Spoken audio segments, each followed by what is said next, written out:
số cất gieo bằng tình hiến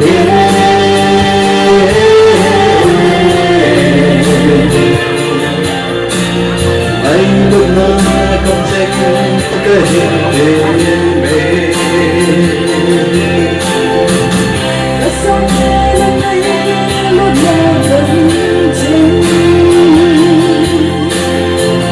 đông hà đông về bằng rừng hiên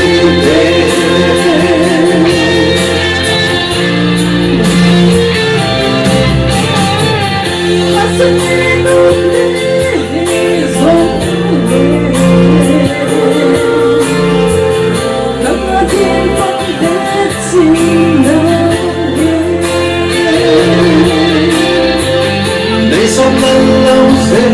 in hồi lung đêm lung hà lâu vinh phong dinh là nghe và thiên ô cô lại về hơn Christian sông dìm lên một số cất gieo bằng tình hiến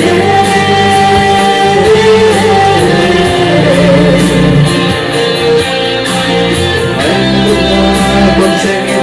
cái hình mê sống em anh lúc nào còn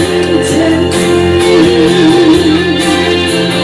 đông hà nó biết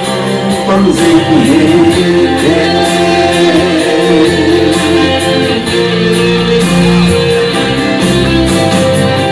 đừng quay nơi hoa để lâu dễ ban ra những ca hình dáng lúc thôi nơi hoa ca đến đâu và bằng ta không biết cái hình dáng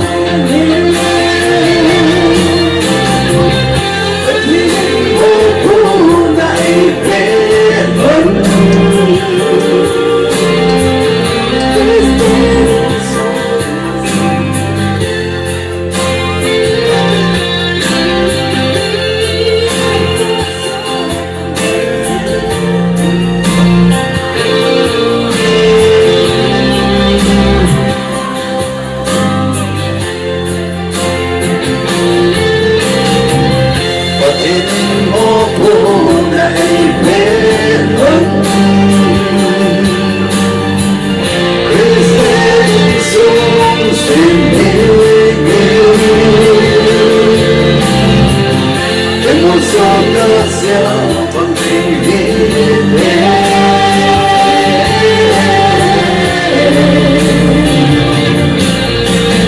anh lúc nào cầm tranh cái hình mê sao anh lúc nào cầm tranh đông hà đông về bằng tình hiến giờ này lần này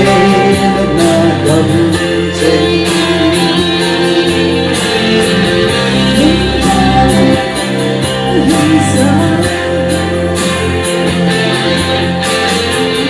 cả giờ này lần này